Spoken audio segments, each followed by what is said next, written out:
लीजिए सुनिए।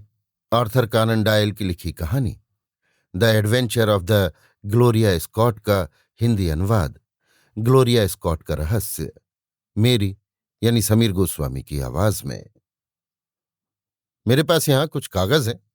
मेरे मित्र शर्लॉक होम्स ने कहा, जब हम एक सर्दी की रात आग के दोनों ओर बैठे थे। मुझे सच में लगता है वॉटसन कि तुम्हें इन्हें देख लेना चाहिए। ये उस असाधारण मामले ग्लोरिया स्कॉट के दस्तावेज हैं, और ये वो संदेश है जिसे पढ़कर justice of the peace Trevor भय से मर ही गया। उसने दराज से एक छोटा सा, थोड़ा म्लान धातु का सिलेंडर निकाला और उसकी गांठ खोलते हुए मुझे आधा स्लेट ग्रे कागज पर जल्दबाजी में लिखी हुई एक चिट्ठी थमा दी। उसमें लिखा था, लंदन के लिए खेल आपूर्ति लगातार बढ़ रही है। हेड कीपर हडसन को, हमें लगता है, अब आदेश दे दिया गया है कि वो फ्लाई पेपर और तुम्हारी मादा तीतर की सुरक्षा के लिए आने वाले ऑर्डर ले। The supply of game of London is going steadily up. It ran, head keeper Hudson, we believe, has been now told to receive all orders for fly paper and for preservation of your hen pheasants life. मैंने जब ये रहस्यपूर्ण संदेश पढ़कर ऊपर नजर उठाई तो Holmes को मेरी मुख मुद्रा देखकर मुस्कुराते पाया। तुम कुछ उलझे हुए लग रहे हो, उसने कहा। मैं समझ ही नहीं पा रहा कि ऐसा संदेश किसी को भय से कैसे मार सकता है। मुझे तो ये ज्यादा हास्यास्पद लग रहा है। संभव है, उसने उत्तर दिया, लेकिन सच्चाई यह है कि वो व्यक्ति जो मजबूत और स्वस्थ वृद्ध था, इसे पढ़ते ही ऐसे गिर पड़ा जैसे किसी ने बंदूक के पिछले हिस्से से प्रहार किया हो। अब तो तुमने मेरी जिज्ञासा जगा दी है, मैंने कहा। लेकिन तुमने ये क्यों कहा कि इस मामले का मुझसे कुछ खास लेना देना है? क्योंकि ये पहला मामला था जिसमें मैंने कभी काम किया, उसने शांत स्वर में कहा। मैंने हमेशा कोशिश की थी कि किसी तरह पता लगा सकूं कि मेरे इस साथी का झुकाव अपराध जांच की ओर पहली बार कैसे हुआ, पर वो कभी अधिक बोलने के मूड में नहीं मिला। उस रात वो आगे झुककर आराम कुर्सी पर बैठ गया, कागज अपने घुटनों पर फैला दिए, पाइप सुलगाई और काफी देर तक उन्हें पलटता रहा। क्या मैंने कभी तुम्हें विक्टर ट्रेवर के बारे में बताया है? उसने पूछा। वो मेरे कॉलेज के 2 सालों में मेरा एकमात्र दोस्त था।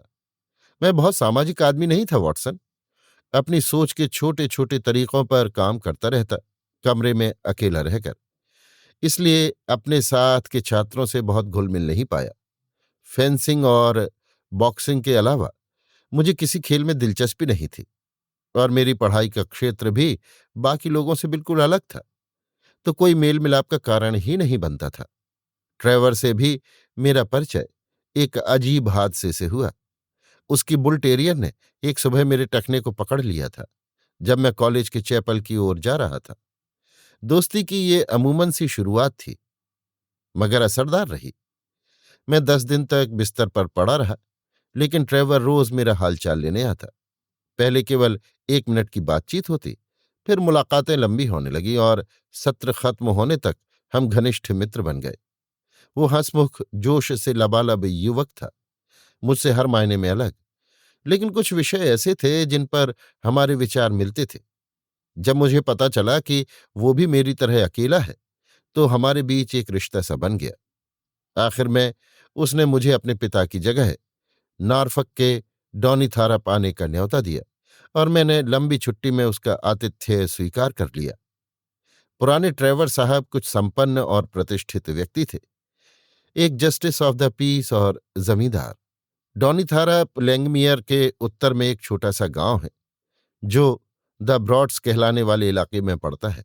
उनका घर पुरानी शैली का फैलावदार ओक की बीमों वाला ईंट का मकान था, जिसके सामने चूने से लगी पेड़ों की सुंदर पंक्ति थी। आसपास के दलदली इलाके में बतख का बहुत बढ़िया शिकार मिलता था। मछली पकड़ना भी शानदार था। एक छोटी मगर बढ़िया लाइब्रेरी थी जो शायद किसी पुराने मालिक के समय से चली आ रही थी, और एक ठीक ठाक रसोइया था। कुल मिलाकर वहां 1 महीना बिताना किसी के लिए भी बड़ा सुखद हो सकता था। मिस्टर ट्रेवर विधुर थे, और मेरा मित्र उनका अकेला बेटा था। मैंने सुना था कि उनकी एक बेटी हुआ करती थी जो बर्मिंघम में रहते हुए डिप्थीरिया की बीमारी से मर गई थी। पिता मुझे बहुत रोचक व्यक्ति लगे। अधिक शिक्षित नहीं, लेकिन मजबूत शरीर और दिमाग वाले आदमी। किताबें उन्होंने कम पढ़ी थीं, पर बहुत घूमे फिरे थे। दुनिया देखी थी और जो देखा सुना था सब याद रखा था। कद काठी से वो भारी भरकम थे। बाल सफेद सलेटी, चेहरा धूप से झुलसा हुआ और नीली आंखें इतनी तेज थीं कि डर सा लगे। लेकिन इसके बावजूद उनकी दया और दरियादिली की बड़ी ख्याति थी। अदालत में उनके फैसले हमेशा नरम माने जाते थे। एक शाम जब मुझे वहां आए कुछ ही दिन हुए थे, हम रात खाने के बाद पोर्ट वाइन पीते हुए बैठे थे। तभी नौजवान ट्रेवर मेरी आदतों के बारे में बताने लगा। मेरी वो आदतें जिनमें मैं छोटी छोटी बातों से निष्कर्ष निकालने की कोशिश करता था।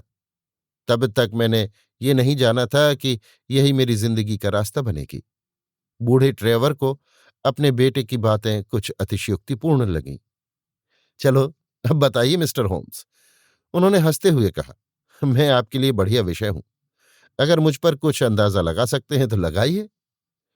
मुझे डर है कि ज्यादा कुछ नहीं बता पाऊंगा, मैंने उत्तर दिया। बस इतना कह सकता हूं कि पिछले 12 महीनों में आप किसी निजी हमले या खतरे के डर में जी रहे हैं। उनके होठों से हंसी गायब हो गई और वो आश्चर्य से मुझे देखने लगे। हाँ, ये बिल्कुल सच है, उन्होंने कहा। जानते हैं विक्टर, उन्होंने अपने बेटे की ओर मुड़ते हुए कहा, जब हमने उस शिकार चोरों के गिरोह को तोड़ा था तो उन्होंने कसम खाई थी कि हमें चाकू से मार डालेंगे। सर एडवर्ड हाली पर तो सच में हमला भी हुआ था। तब से मैं हमेशा सतर्क रहता हूं। मगर तुमने ये कैसे जान लिया? आपकी ये बहुत सुंदर छड़ी है, मैंने कहा। इस पर लिखे नाम से मुझे पता चला कि ये आपके पास 1 साल से ज्यादा पुरानी नहीं है, लेकिन आपने इस पर काफी मेहनत की है। इसकी मूठ में छेद करके पिघला हुआ शीशा डाला है ताकि ये एक बढ़िया हथियार बन जाए। मैंने सोचा कि कोई चेतावनी या खतरे से डरने की वजह से ही आप ऐसी सावधानी बरतते होंगे। और कुछ? उन्होंने मुस्कुराते हुए पूछा। आपने अपनी युवावस्था में बॉक्सिंग बहुत की है। बिल्कुल सही। पर यह कैसे जाना? क्या मेरी नाक कुछ टेढ़ी लगती है? नहीं, मैंने कहा। आपके कानों से पता चलता है। उनमें वो फैलाव और मोटाई है जो आमतौर पर मुक्केबाजों के कानों में होती है। और कुछ? आपने जिंदगी में काफी गड्ढे खोदे हैं, आपके हाथों की खुरदराहट बताती है। सारा धन मैंने स्वर्ण खदानों में कमाया। तो आप न्यूजीलैंड गए थे? बिल्कुल सही। आप जापान भी गए? बिल्कुल ठीक। और आप किसी ऐसे व्यक्ति के बहुत निकट रहे हैं जिसके नाम के शुरुआती अक्षर जे ए हैं, और बाद में आपने उस व्यक्ति को अपनी जिंदगी से पूरी तरह मिटा देना चाहा। मिस्टर ट्रेवर धीरे धीरे उठे। उनकी बड़ी नीली आंखें मुझ पर अजीब सी जंगली निगाह से टिक गईं और अगले ही पल वे मेज पर बिखरे अखरोट के छिलकों के बीच मुंह के बल गिर पड़े, बेहोश होकर। तुम कल्पना कर सकते हो वाटसन कि हम दोनों, उनका बेटा और मैं, कितने घबराए हुए थे। हालांकि उनका दौरा ज्यादा देर नहीं रहा। जब हमने उनका कॉलर खोला और उंगलियों से गिलास का पानी उनके चेहरे पर छींटा तो उन्होंने कुछ हिचकी सी ली और धीरे धीरे उठ बैठे। अरे बेटो, उन्होंने जबरन मुस्कुराते हुए कहा, आशा है तुम्हें डराया तो नहीं? मैं जितना ताकतवर दिखता हूं, दिल की एक नस कमजोर है, जरा सा झटका भी सहन नहीं होता। मिस्टर होम्स, मुझे नहीं पता आप ये सब कैसे जान लेते हैं, पर मुझे लगता है कि हकीकत और कहानी दोनों के सारे जासूस आपके सामने बच्चे लगेंगे। ये आपकी असली राह है। और मैं कह रहा हूं, एक ऐसा आदमी जिसने दुनिया देखी है। और ये सराहना वाटसन जितनी बढ़ा चढ़ाकर कह दी गई थी उतनी ही महत्वपूर्ण थी। यही वो पहली बात थी जिसने मुझे ये सोचने पर मजबूर किया कि मेरी ये आदत किसी पेशे का रूप ले सकती है। तब तक तो ये बस मेरा शौक था, लेकिन उस पल मैं अपने मेजबान की अचानक तबीयत बिगड़ने से इतना परेशान था कि और कुछ सोच ही नहीं पाया। आशा है कि मैंने कुछ ऐसा नहीं कह दिया जिससे आपको दुख पहुंचा हो, मैंने पूछा। खैर, तुमने एक बहुत नाजुक जगह पर हाथ रख दिया, उन्होंने कहा। क्या मैं जान सकता हूं कि तुमने ये कैसे जाना और कितना जानते हो?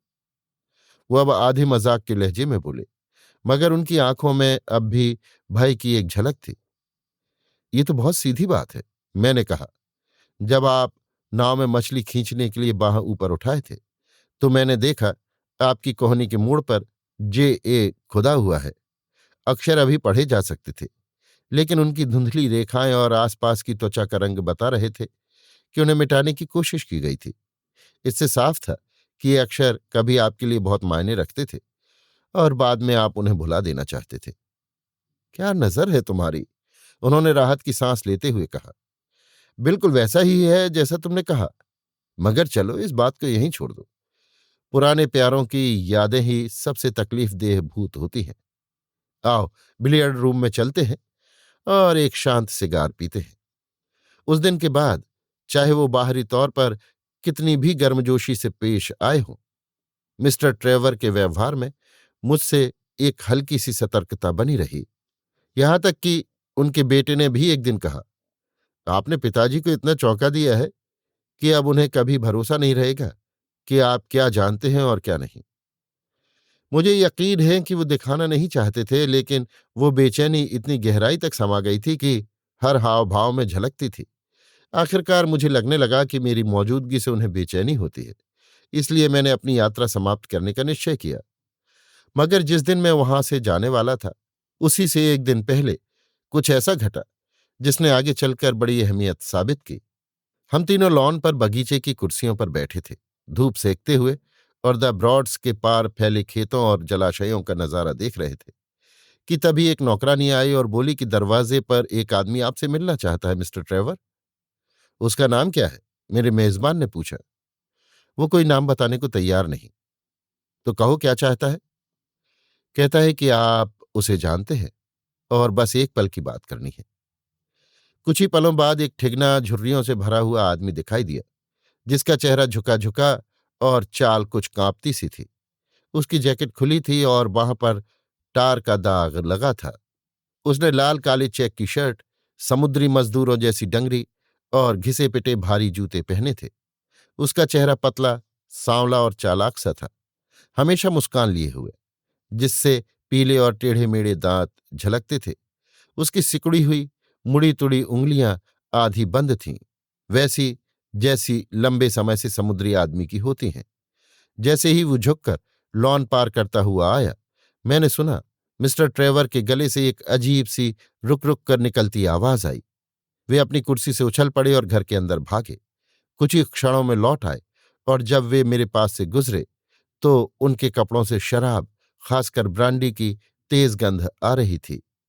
तो बताओ मेरे आदमी, उन्होंने कहा, मैं तुम्हारे लिए क्या कर सकता हूं। वो नाविक झुर्रियों भरी आंखें सिकोड़कर और वही ढीली हंसी चेहरे पर लिए हुए खड़ा रहा।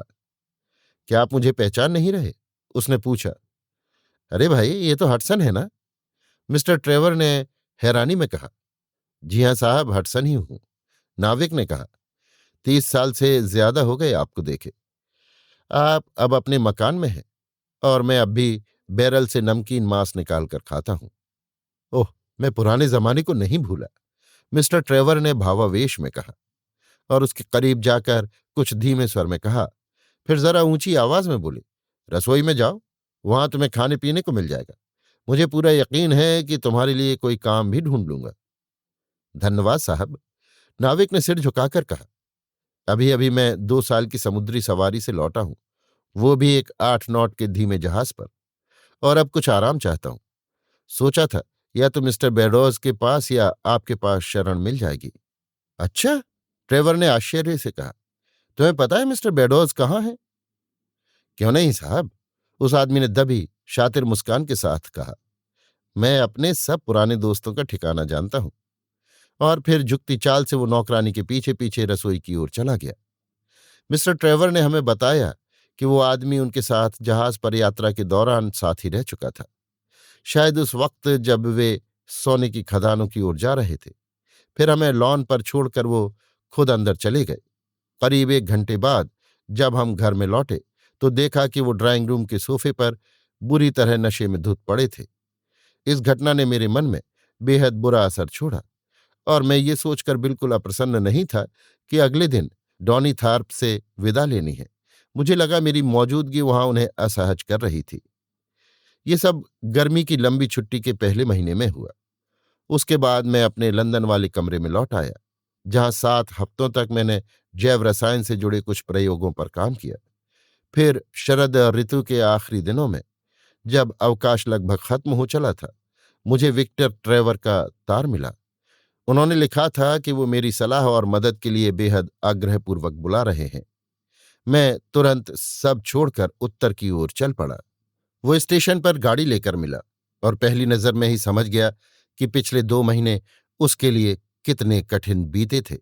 वो दुबला हो गया था, चेहरे पर चिंता की लकीरें थीं और उसकी वो पुरानी जोशीली खुशमिजाज अदा गायब हो चुकी थी।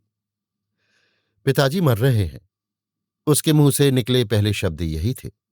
क्या? मैं चौंक पड़ा। क्या हुआ उन्हें? फालिज और तंत्रिका झटका। सुबह से ये हालत नाजुक है। मुझे नहीं लगता कि अब हम उन्हें जिंदा पाएंगे। वाटसन, तुम समझ सकते हो इस खबर ने मुझे कितना विचलित कर दिया। आखिर ये सब कैसे हुआ? मैंने पूछा। यही तो मुख्य बात है। आओ, गाड़ी में बैठो, रास्ते में बताता हूं। तुम्हें याद है वो आदमी जो तुम्हारे आखिरी दिन शाम को आया था? बिल्कुल याद है। जानते हो वो कौन था, जिसे हमने अपने घर में आने दिया था? नहीं, जरा भी नहीं। वो शैतान था, होम्स। वो चीखा। मैंने अविश्वास से उसकी तरफ देखा। हाँ, वही शैतान खुद। उसने कहा, उस दिन के बाद से हमें चैन की एक भी घड़ी नसीब नहीं हुई। पिताजी ने उस शाम के बाद कभी सिर नहीं उठाया। अब तो मानो उनकी जिंदगी कुचल दी गई हो। दिल टूट चुका है, सब उस अभागे हटसन की वजह से। तो आखिर उसके पास कैसी ताकत थी? मैंने पूछा। यही तो बात है जिसे जानने के लिए मैं कुछ भी देने को तैयार हूं। उसने कहा, वो दयालु, दानशील, नेक दिल मेरे बूढ़े पिता, आखिर वो ऐसे घटिया आदमी के चंगुल में कैसे जा फंसे? लेकिन होम्स, मुझे खुशी है कि तुम आ गए हो। मुझे तुम्हारी समझदारी और विवेक पर पूरा भरोसा है और मुझे यकीन है कि तुम मुझे सही सलाह दोगे। हम चिकनी धूल भरी सफेद सड़क पर तेजी से जा रहे थे। सामने ढलते सूरज की लाल रोशनी में द ब्रॉड्स का पानी चमक रहा था। बाईं ओर के पेड़ों के झुरमुट के पार मुझे पहले ही ऊंची चिमनियां और झंडे वाला डंडा दिखाई दे रहा था, जो मिस्टर ट्रेवर के मकान की पहचान था। पिता ने उस आदमी को माली रख लिया, मेरे साथी ने कहा, और जब वो भी उसे संतुष्ट नहीं कर सका तो उसे ऊंचा करके बटलर बना दिया। अब घर जैसे उसके रहमो करम पर था। वो पूरे घर में यूं घूमता जैसे मालिक हो, जो मन में आया करता। नौकरानियां उसकी शराबखोरी और गाली गलौज से तंग आ चुकी थीं। पिताजी ने परेशानियों की भरपाई के लिए सबकी तनख्वाहें बढ़ा दी। वो आदमी नाव और पिताजी की सबसे कीमती बंदूक भी उठा ले जाता और शौक से शिकार खेलने निकल पड़ता। और इस सब के बीच उसकी भद्दी, व्यंग्यपूर्ण, बेहया मुस्कान इतनी अपमानजनक होती कि अगर वो मेरी उम्र का होता तो मैं 20 बार उसे जमीन पर गिरा चुका होता। मैं कहता हूं होम्स, मुझे खुद पर बहुत काबू रखना पड़ा। अब सोचता हूं, शायद अगर मैंने उस वक्त जरा कम सहन किया होता तो ज्यादा अक्लमंद साबित होता। हालात बहुत बुरे से बदतर होते गए। ये दुष्ट हडसन दिन ब दिन और दुस्साहसी होता गया। एक दिन उसने पिताजी को मेरे सामने बेहूदे शब्द कहे। मैं ताव में आ गया। मैंने उसे कंधों से पकड़ा और कमरे से बाहर धकेल दिया। उसका चेहरा राख जैसा पड़ गया था, लेकिन आंखों में ऐसी जहरमयी चमक थी जो उसकी जुबान से ज्यादा खतरनाक थी। मुझे नहीं पता उसके और पिताजी के बीच बाद में क्या हुआ, मगर अगले दिन पिताजी मेरे पास आए और बोले कि क्या मैं हडसन से माफी मांग लूंगा। तुम समझ सकते हो, मैंने साफ मना कर दिया और उल्टे ये पूछा कि वे एक घटिया बदमाश को अपने ऊपर और घर के लोगों पर इस तरह के अत्याचार की इजाजत कैसे दे सकते हैं। अरे बेटे, उन्होंने कहा, कहना आसान है, लेकिन तुम नहीं जानते मैं किस हाल में फंसा हूं। पर जानोगे विक्टर, मैं तुम्हें जरूर बताऊंगा, चाहे कुछ भी हो जाए। तुम अपने बूढ़े बाप के बारे में कोई बुरा नहीं सोचोगे ना? वे बहुत व्यथित थे और फिर पूरे दिन अपने अध्ययन कक्ष में बंद रहे। खिड़की से मैंने देखा कि वे लगातार लिखते जा रहे थे। उस शाम हमें ऐसा लगा जैसे किसी भारी बोझ से मुक्ति मिली हो, क्योंकि हडसन ने बताया कि वो हमें छोड़कर जा रहा है। वो खाने के बाद डाइनिंग रूम में आया और अपने नशे से भरे गले से बोला, अब बहुत हो गया नारफक का। जा रहा हूं मिस्टर बेडोस के पास हैम्पशायर में। वे भी मुझे देखकर उतने ही खुश होंगे जितने आप हुए थे। उम्मीद है हडसन तुम बुरा मानकर नहीं जा रहे हो, पिताजी ने बहुत दबे और कमजोर स्वर में कहा, जिससे मेरा खून खौल उठा। मुझे मेरी माफी नहीं मिली, उसने मनमुटाव से कहा और मेरी तरफ देखा। विक्टर, ये मानना पड़ेगा कि तुमने इस ईमानदार आदमी से कुछ सख्ती की। पिताजी ने मेरी ओर मुड़कर कहा। उल्टा मुझे तो लगता है हमने इससे जितनी सहनशीलता दिखाई वो किसी चमत्कार से कम नहीं। मैंने कहा, अच्छा सचमुच? उसने व्यंग्य से कहा। ठीक है, साथ ही देख लेंगे। और वो कमरे से निकल गया। आधे घंटे बाद उसने घर छोड़ दिया। पिताजी इतने डरे हुए बेचैन थे कि उनकी हालत देखी नहीं जाती थी। कई रातों तक मैंने उन्हें कमरे में चहलकदमी करते सुना। जब वे जरा जरा आत्मविश्वास वापस पा ही रहे थे, तभी वो भारी वार हुआ। कैसे? मैंने उतावलेपन में पूछा। बिल्कुल अजीब तरह से। कल शाम पिताजी के नाम एक चिट्ठी आई, जिस पर फार्डिंग ब्रिज की मोहर थी। उन्होंने उसे पढ़ा, दोनों हाथ सिर पर रखे और कमरे में चक्कर लगाने लगे, जैसे उनका दिमाग पूरी तरह जवाब दे गया हो। जब मैंने उन्हें पकड़कर सोफे पर बैठाया तो उनके मुंह और पलकों का एक हिस्सा तिरछा पड़ गया था। तभी समझ गया कि फालिज का दौरा पड़ा है। डॉक्टर फोर्ड हम तुरंत बुलाए गए। हमने उन्हें बिस्तर पर लिटाया, लेकिन फालिज फैल चुका था। उन्हें होश नहीं आया और अब लगता है कि जिंदा मिलना मुश्किल है। ये सब सुनकर मैं दहशत में आ गया। ट्रेवर, मैंने कहा, फिर उस चिट्ठी में ऐसा क्या था जो इतना भयानक असर कर गया? कुछ भी नहीं, यही तो रहस्यमय बात है। संदेश तो हल्का फुल्का बेतुका सा था। हे भगवान, वही हुआ जिससे डरता था। इतना कहते ही हमारी गाड़ी मकान की ओर मुड़ी। ढलती रोशनी में देखा, घर की हर खिड़की के पर्दे नीचे खींचे हुए थे। हम तेजी से दरवाजे तक पहुंचे। मेरे मित्र का चेहरा शोक से विकृत था। उसी वक्त एक काले कपड़े वाला सज्जन दरवाजे से बाहर निकला।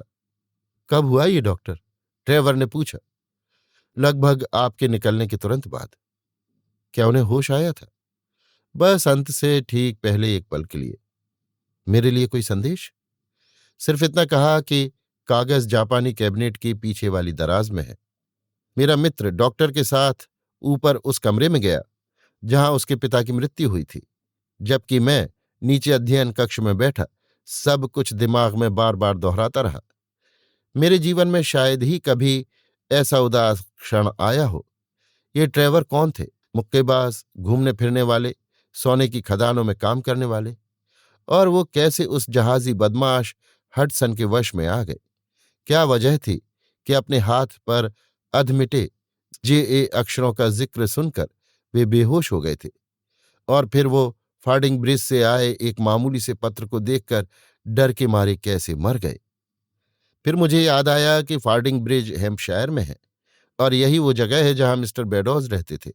वही व्यक्ति जिसके पास ये नाविक गया था, और संभवतः वही ब्लैकमेलिंग का निशाना था।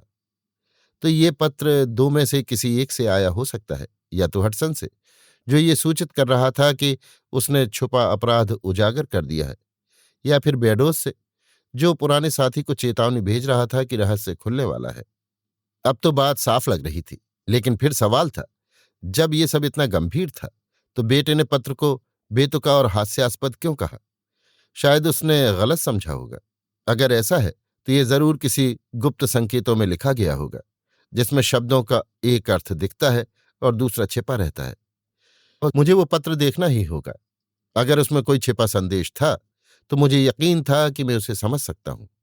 करीब एक घंटे तक मैं अंधेरे में यही सोचता रहा। तब एक नौकरानी रोती हुई आई और लैंप रख गई।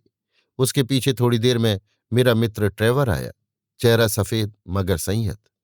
उसके हाथ में कुछ कागज थे, यही जो अब मेरी गोद में पड़े हैं। वो सामने बैठ गया, लैंप को मेज के किनारे खिसकाया और मुझे एक छोटा सा नोट पकड़ा दिया।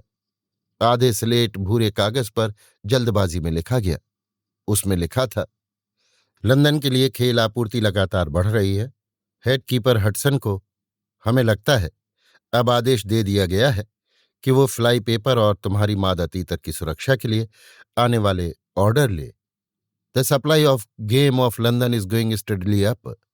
It ran, head keeper Hudson, we believe, has been now told to receive all orders for fly paper and for preservation of your hen pheasants life. मुमकिन है कि ये अजीब संदेश पढ़कर मेरा चेहरा भी वैसा ही उलझा हुआ लगा होगा जैसा अभी अभी तुम्हारा लगा, वॉटसन। जब तुमने इसे सुना, मैंने उसे दोबारा ध्यान से पढ़ा। यह साफ था कि जरूर इसमें कोई गुप्त अर्थ छिपा है, या हो सकता है कि कुछ शब्द जैसे फ्लाई पेपर और तीतर किसी तयशुदा संकेत का हिस्सा हों। अगर ऐसा है तो उसके मायने हमें बाहर से नहीं समझ आ सकते। फिर भी मुझे ये मानने में झिझक थी, और क्योंकि उसमें हडसन का नाम था, ये बात लगभग तय थी कि संदेश बेडौस की ओर से आया है, न कि हडसन की। मैंने इसे उल्टा पढ़ने की कोशिश की। लाइफ इजेंट हैन, इसका कोई अर्थ नहीं निकला। फिर हर दूसरा शब्द उठाकर देखा। The of for, supply game London, इनमें भी कुछ नहीं निकला। और फिर अचानक जैसे दिमाग खुल गया। मैंने समझ लिया कि अगर हर तीसरा शब्द पहले से शुरू होकर पढ़ा जाए तो उसमें असली संदेश छिपा है।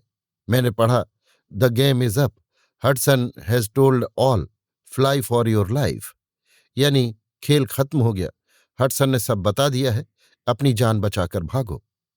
विक्टर ट्रेवर ने थरथराते हाथों से चेहरा ढक लिया। लगता है यही होगा, उसने धीमे स्वर में कहा।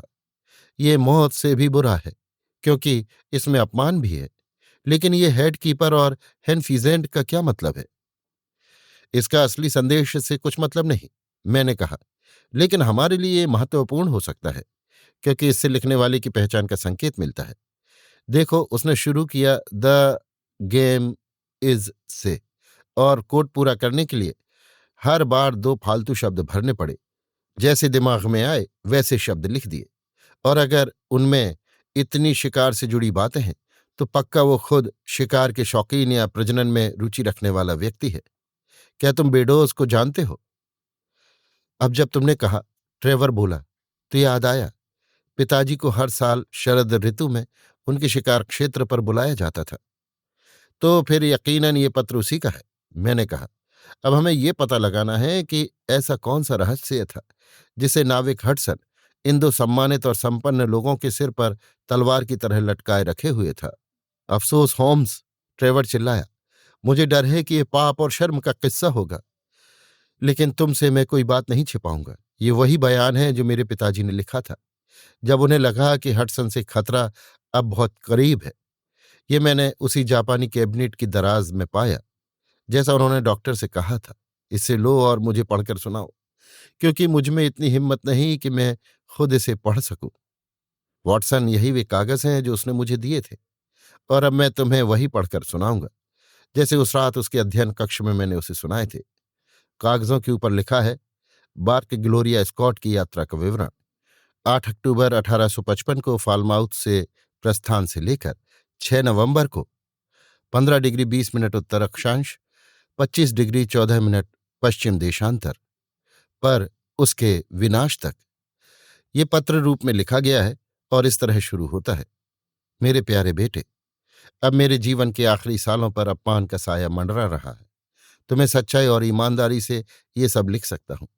मुझे कानून का डर नहीं है, न ही इस बात का दुख कि मैं समाज में अपनी इज्जत और जगह खो दूंगा, और न ही उन लोगों की नजरों में गिरने का जो मुझे जानते हैं।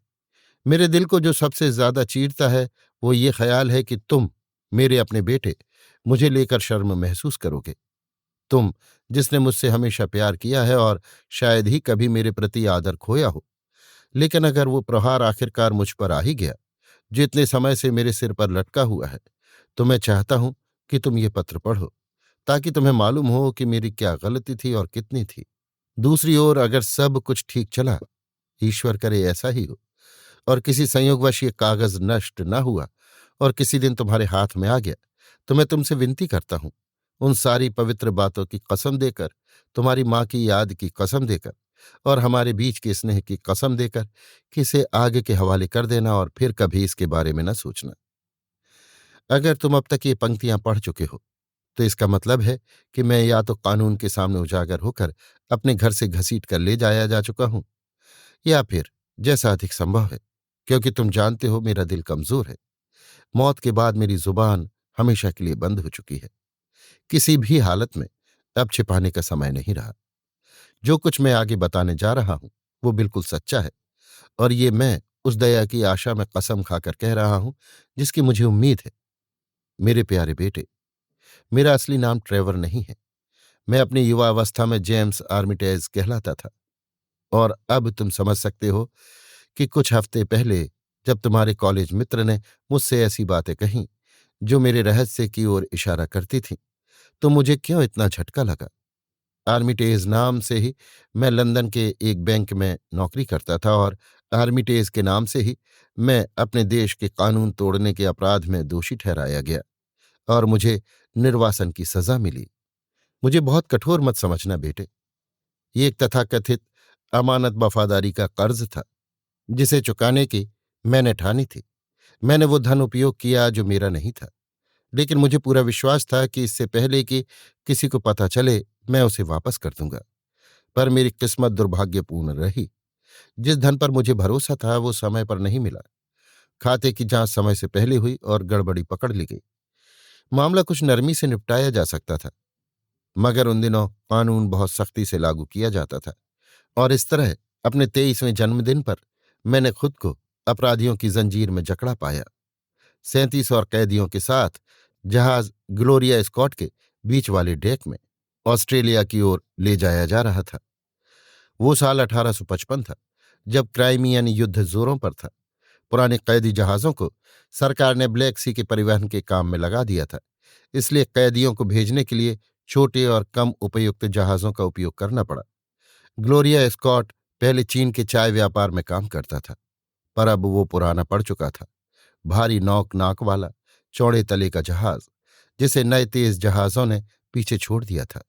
ये 500 टन का जहाज था, और 37 कैदियों के साथ उस पर 26 नाविक, 18 सैनिक, एक कप्तान, 3 सहायक अफसर, एक डॉक्टर, एक पादरी और 4 प्रहरी सवार थे। कुल मिलाकर लगभग 100 लोग उस पर सवार थे जब हम फॉलमाउथ से रवाना हुए। कैदियों की कोठरियों के बीच की दीवारें साधारण मोटे ओक की न होकर पुरानी, बहुत पतली और कमजोर थीं। मेरे साथ वाली कोठरी में जो आदमी था वो मुझ पर पहले ही ध्यान आकर्षित कर चुका था।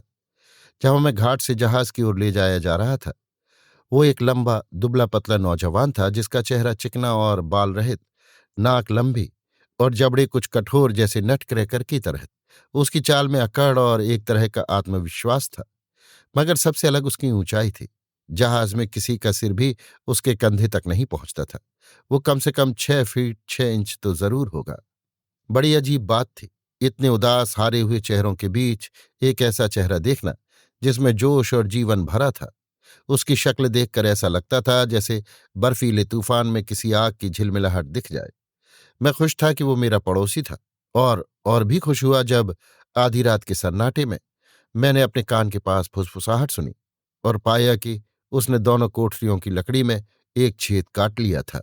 अरे सुनो साथी, उसने धीरे से फुसफुसाया, तुम्हारा नाम क्या है और किस अपराध में पकड़े गए हो? मैंने अपना नाम बताया और पूछा, और तुम कौन हो? मैं जैक प्रेंडरगेस्ट हूं, उसने कहा। और भगवान की कसम, मेरे साथ रहने के बाद तुम मेरे नाम की दुआ दोगे। मुझे उसका नाम पहले से याद था, क्योंकि उस पर चले मुकदमे ने मेरे गिरफ्तार होने से कुछ समय पहले पूरे देश में हलचल मचा दी थी। वो एक अच्छे खानदान और असाधारण बुद्धि वाला आदमी था, लेकिन अपनी नीच आदतों से कभी बाज नहीं आया था। उसने एक चालाक धोखाधड़ी के जरिए लंदन के कई बड़े व्यापारियों से भारी रकम ठग ली थी। हा हा, तो तुम्हें मेरा केस याद है? उसने गर्व से कहा।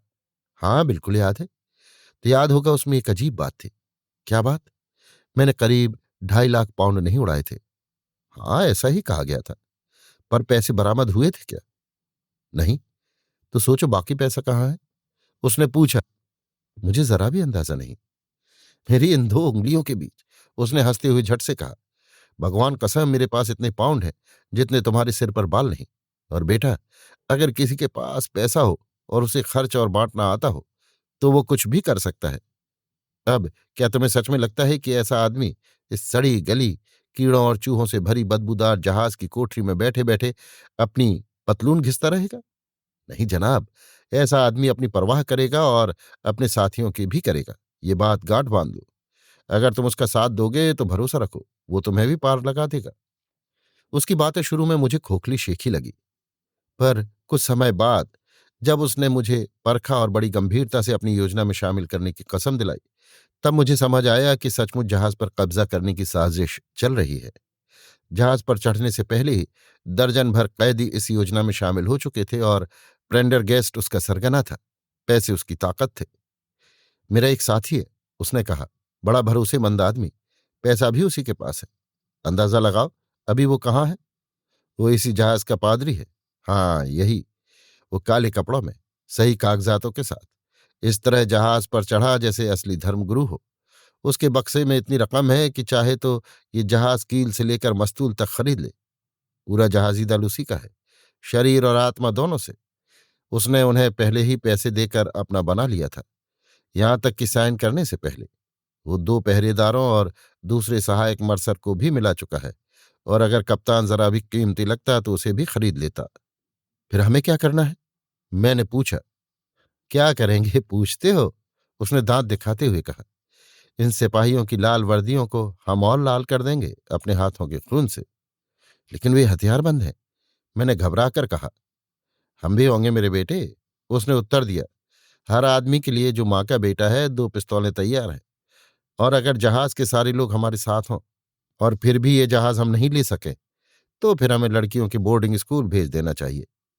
अब तुम अपने बाएं हाथ वाले कैदी से आज रात बात करो और देखो कि उस पर भरोसा किया जा सकता है या नहीं। मैंने वैसा ही किया। मेरा वो पड़ोसी एक नौजवान था जिसकी हालत कुछ मेरी जैसी ही थी। उसका अपराध जालसाजी का था। उसका नाम था इवांस। बाद में उसने भी नाम बदल लिया, ठीक मेरी तरह, और आज वो इंग्लैंड के दक्षिणी भाग में एक अमीर और इज्जतदार आदमी है। उसने तुरंत साथ आने की हामी भर दी, क्योंकि हमें खुद को बचाने का यहाँ एक रास्ता दिखा।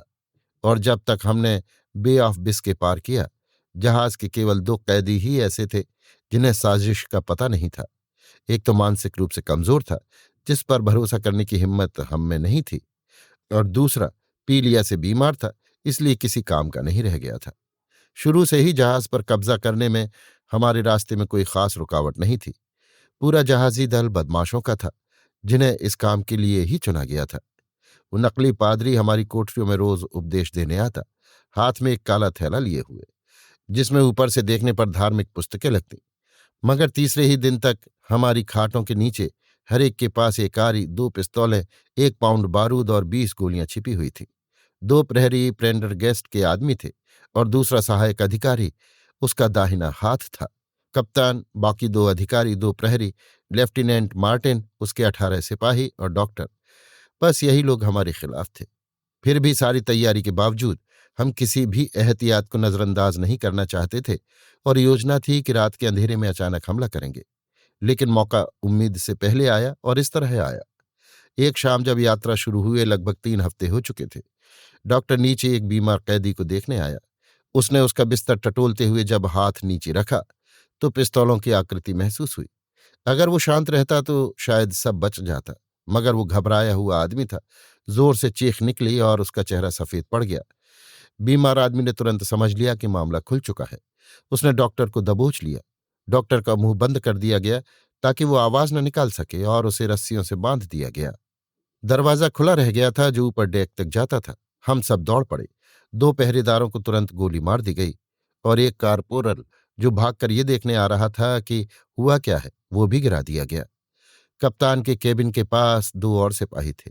शायद उनकी बंदूकें भरी नहीं थीं, क्योंकि उन्होंने गोली नहीं चलाई। वे संगीने लगाने की कोशिश ही कर रहे थे कि ढेर हो गए। हम कप्तान के कमरे की ओर दौड़े। जैसे ही दरवाजा खोला, अंदर से धमाका हुआ। कप्तान वहीं मेज पर फैला पड़ा था। उसका सिर उड़ चुका था, और उसकी खोपड़ी का खून और अंश अटलांटिक के नक्शे पर बिखरे थे जो मेज पर टंगा था। उसके पास नकली पादरी खड़ा था, हाथ में धुआं छोड़ती पिस्तौल लिए। बाकी दोनों अधिकारी जहाजियों के कब्जे में थे। ऐसा लगा जैसे सब खत्म हो गया। कप्तान के कमरे से ठीक सटा हुआ स्टेट रूम था। हम वहां पहुंच गए, सोफों पर गिर पड़े। सब एक एक साथ बोलने लगे। आजादी की खुशी ने हमें जैसे पागल बना दिया था। कमरे के चारों ओर अलमारियां थीं।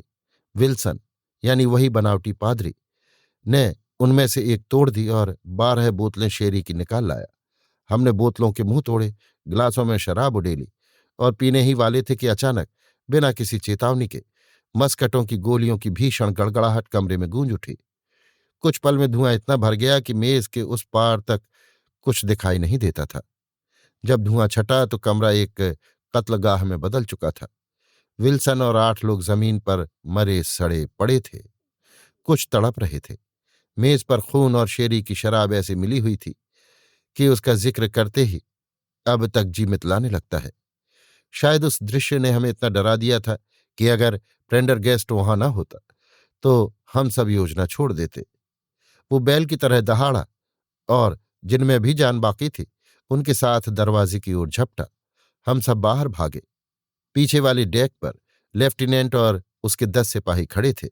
सैलून के ऊपर लगी खिड़कियां थोड़ी खुली थीं। वहीं से वे हम पर गोली चला रहे थे, मगर हम उन पर कूद पड़े और उन्हें फिर लोड करने का मौका ही नहीं मिला। वे बहादुरी से डटे रहे, लेकिन संख्या और जोश हमारे पक्ष में थी। 5 मिनट में सब खत्म हो गया। भगवान की कसम, जहाज किसी कसाई खाने से कम नहीं दिखता था। प्रेंडरगेस्ट पागल हो चुका था। वो घायल सैनिकों को बच्चों की तरह पकड़कर, चाहे जिंदा हो या मरे, डेक से समुद्र में फेंक देता। एक सार्जेंट बुरी तरह घायल था, फिर भी काफी देर तक तैरता रहा, जब तक किसी ने दया करके गोली मारकर उसकी पीड़ा खत्म न कर दी। जब लड़ाई खत्म हुई तो हमारे विरोधियों में केवल अधिकारी, डॉक्टर और 2 प्रहरी ही जिंदा बचे थे। अब असली झगड़ा इन्हीं को लेकर हुआ। बहुतों में हम ऐसे थे जो आजादी पाकर खुश तो थे, पर अपने हाथ खून से रंगने की इच्छा नहीं थी। सैनिकों को हथियार के साथ मारना एक बात थी, मगर बेबस लोगों को ठंडे लहू से मार गिराना दूसरी। हम में 8 लोग, 5 कैदी और 3 नाविक साफ बोले कि हम ये होते नहीं देखेंगे। लेकिन प्रेंडरगेस्ट को और उसके लोगों को कोई रोक नहीं सका। उसका कहना था कि अगर उन्हें जिंदा छोड़ा गया तो कभी न कभी गवाही देंगे, इसलिए बात वहीं खत्म करनी होगी। हमें डर था कि कहीं वो हमें भी न मार दे, पर आखिर में उसने कहा कि अगर हम चाहें तो नाव लेकर जा सकते हैं। हमारे लिए यही बेहतर था, क्योंकि इस कत्लो खून से हम पहले ही घबरा चुके थे और समझ गए थे कि ये लोग और भी कुछ भयंकर करने जा रहे हैं। हमें नाविकों के कपड़े पहनने को दिए गए। पानी का एक पीपा, 2 बोरे, एक सूखे मांस का, एक बिस्कुट का और एक कंपास मिला। प्रेंडरगेस्ट ने हमें एक नक्शा भी फेंक दिया और कहा, अब तुम जहाज डूबे नाविक हो, जिसका जहाज 15 डिग्री उत्तर अक्षांश और 25 डिग्री पश्चिम देशांतर पर डूब गया था। ये कहकर उसने रस्सी काट दी और हमें समुद्र में बहा दिया। और अब मेरे प्यारे बेटे, मैं तुम्हें अपनी कहानी के सबसे चौंकाने वाले हिस्से पर लाता हूं। जहाज के नाविकों ने विद्रोह के दौरान आगे के मस्तूल की पालें उल्टी कर दी थीं, लेकिन जब हम उन्हें छोड़कर अपनी नाव में उतरे, उन्होंने फिर से पालें ठीक कर लीं। उत्तर पूर्व से हल्की हवा चल रही थी और अब वो जहाज धीरे धीरे हमसे दूर खिसकने लगा। हमारी नाव लहरों पर ऊपर नीचे डोल रही थी। मैं और इवांस, जो समूह में सबसे पढ़े लिखे थे, नाव के पिछले हिस्से में बैठे हमारी स्थिति का हिसाब लगा रहे थे और सोच रहे थे कि किस तट की ओर जाना ठीक रहेगा। ये कठिन निर्णय था, क्योंकि कैप डी वर्ड के द्वीप उत्तर में लगभग 500 मील दूर थे, जबकि अफ्रीका का तट पूरब में 700 मील पर। कुल मिलाकर हवा उत्तर से मुड़ रही थी, इसलिए हमने तय किया कि सिएरा लियोन पहुंचना सबसे सुरक्षित होगा और उसी दिशा में नाव मोड़ दी। उस समय ग्लोरिया स्कॉट हमारे दाएं पीछे क्षितिज के पास लगभग दृष्टि से ओझल हो रही थी। अचानक हमने देखा जहाज से गहरा काला धुआं आसमान में उठ रहा है, जैसे कोई विशाल वृक्ष उगाया हो। कुछ ही क्षण बाद जबरदस्त धमाका हुआ, जैसे बिजली कड़की हो, और जब धुआं धीरे धीरे छटा तो ग्लोरिया स्कॉट का निशान तक नहीं था। हम सब सन्न रह गए। एक झटके में हमने नाव की दिशा पलटी और ताकत भर चप्पू चलाने लगे, उस जगह की ओर जहां पानी की सतह पर अब भी धुएं का धुंधलका फैला हुआ था। पूरा 1 घंटा लगा वहां तक पहुंचने में। पहले तो लगा कि कोई नहीं बचा होगा। टुकड़े टुकड़े नावें, बिखरे बक्से, टूटी मीनारें पानी पर तैर रही थीं, लेकिन कोई जिंदा नहीं दिखा। हम निराश होकर लौटने ही वाले थे कि दूर से किसी की कमजोर पुकार सुनाई दी। देखा, एक जहाज का टूटा हुआ टुकड़ा और उस पर एक आदमी फैला पड़ा है। हम उसे खींचकर नाव में लाए। वो एक जवान नाविक था, नाम हडसन, जो जलने और थकने से अधमरा था। अगले दिन सुबह तक वो कुछ बोलने लायक नहीं हुआ। फिर उसने बताया कि हमारे चले जाने के बाद प्रेंडरगेस्ट और उसके गिरोह ने बाकी 5 लोगों की हत्या शुरू की। दोनों प्रहरी मारकर समुद्र में फेंक दिए गए। तीसरा सहायक अधिकारी भी गया। फिर प्रेंडरगेस्ट ट्विन डेक्स में उतरा और अपने हाथों से डॉक्टर का गला रेत दिया। सिर्फ पहला अधिकारी बचा था, जो बहादुर और चुस्त चालाक आदमी था। उसने जैसे ही प्रेंडरगेस्ट को खून से सना चाकू लेकर अपनी ओर आते देखा, अपने बांध किसी तरह खोल लिए और भागकर नीचे मालखाने में जा घुसा। दरवाजा खोलकर जैसे ही दर्जन भर कैदी नीचे उतरे, तो उन्होंने उसे बारूद के खुले पीपे के पास बैठे पाया। हाथ में माचिस की डिब्बी थी। वो कसम खा रहा था कि अगर किसी ने पास आने की कोशिश की तो सबको जहन्नुम भेज देगा। अगले ही पल भयंकर धमाका हुआ। हडसन का कहना था, शायद ये किसी कैदी की गलत चल गई हुई गोली से हुआ, लेकिन जो भी हो, उसी पल ग्लेरिया स्कॉट और उस पर सवार दरिंदों दोनों का अंत हो गया। प्यारे बेटे, यही है उस भयानक घटना का संक्षिप्त इतिहास जिसमें मैं फंस गया था। अगले दिन हमें एक हॉटस्पर नामक जहाज ने बचाया, जो ऑस्ट्रेलिया जा रहा था। उसके कप्तान को ये मानने में मुश्किल नहीं हुई कि हम किसी यात्री जहाज के बच निकले डूबे हुए लोग हैं। ग्लोरिया स्कॉट को अंग्रेज एडमिरल्टी ने समंदर में खोया हुआ जहाज घोषित कर दिया और उसका असली हाल कभी किसी को पता नहीं चला। हॉटस्पर ने हमें सुखद यात्रा के बाद सिडनी पहुंचा दिया। वहां एवांस और मैंने अपने नाम बदल दिए और सोने की खदानों की ओर निकल पड़े। वहां भीड़ इतनी थी कि अपनी असली पहचान खो देना आसान था। बाकी कहानी कहने की जरूरत नहीं। हम सफल हुए, धन कमाया, घूमे फिरे और अंततः धनी उपनिवेशी बनकर इंग्लैंड लौट आए। जमीनें खरीदी, इज्जत पाई और 20 साल तक सच्चे नागरिकों की तरह शांत जीवन जिया। हमें लगा हमारा अतीत हमेशा के लिए दफन हो गया है। सोचो मेरी हालत क्या रही होगी जब उस नाविक के चेहरे को मैंने तुरंत पहचान लिया। वही हडसन जिसे हमने जहाज के मलबे से बचाया था। किसी तरह उसने हमारा पता लगा लिया था और तब से वो हमारे डर पर जीने लगा। अब तुम समझ सकते हो कि मैं उससे झगड़ा क्यों नहीं चाहता था और क्यों मैं उसकी हर मांग को शांतिपूर्वक मानता रहा। अब जबकि वो मुझे छोड़कर अपने दूसरे शिकार मिस्टर बेडोज के पास चला गया है, मैं भय से कांप उठा हूं, क्योंकि वो जाते जाते धमकी देकर गया है। इसके नीचे कांपते हाथों से लिखी एक आखिरी पंक्ति थी। बेडोज ने सांकेतिक पत्र भेजा है। लिखा है, एच ने सब कुछ उगल दिया है। प्रभु हमारी आत्मा पर दया करो। यही वो बयान था जिसे उसी रात मैंने जवान ट्रेवर को पढ़कर सुनाया। होम्स ने कहा, और विश्वास करो वाटसन, परिस्थितियां देखते हुए इससे नाटकीय कहानी और कोई नहीं हो सकती थी। बेचारा विक्टर टूटकर बिखर गया। उसने सब कुछ छोड़ छाड़कर भारत के तराई इलाके में चाय बागानों का रुख किया और सुना है अब वहां अच्छा कर रहा है। जहाजी हडसन और मिस्टर बेडोज दोनों का उस चेतावनी वाले दिन के बाद कभी कोई पता नहीं चला। दोनों जैसे पृथ्वी से लुप्त हो गए। पुलिस के पास कोई शिकायत नहीं पहुंची थी, इसलिए बेडोज ने शायद धमकी को सच्ची घटना समझ लिया। हडसन को इधर उधर मंडराते देखा गया था, इसलिए पुलिस को लगा कि उसने बेडोज की हत्या कर दी और भाग गया। मेरे विचार से हकीकत बिल्कुल उल्टी थी। मुझे पूरा विश्वास है कि बेडोज, जो डर और हताशा से पागल हो चुका था और सोचता था कि उसका रहस्य उजागर कर दिया गया है, उसी ने खुद हडसन को खत्म किया और जितनी रकम हाथ लग सकी लेकर देश से भाग गया। यही है इस मामले के सारे तथ्य डॉक्टर, और अगर ये तुम्हारे संग्रह में किसी काम आ सकें तो वे तुम्हारे लिए ससम्मान प्रस्तुत हैं।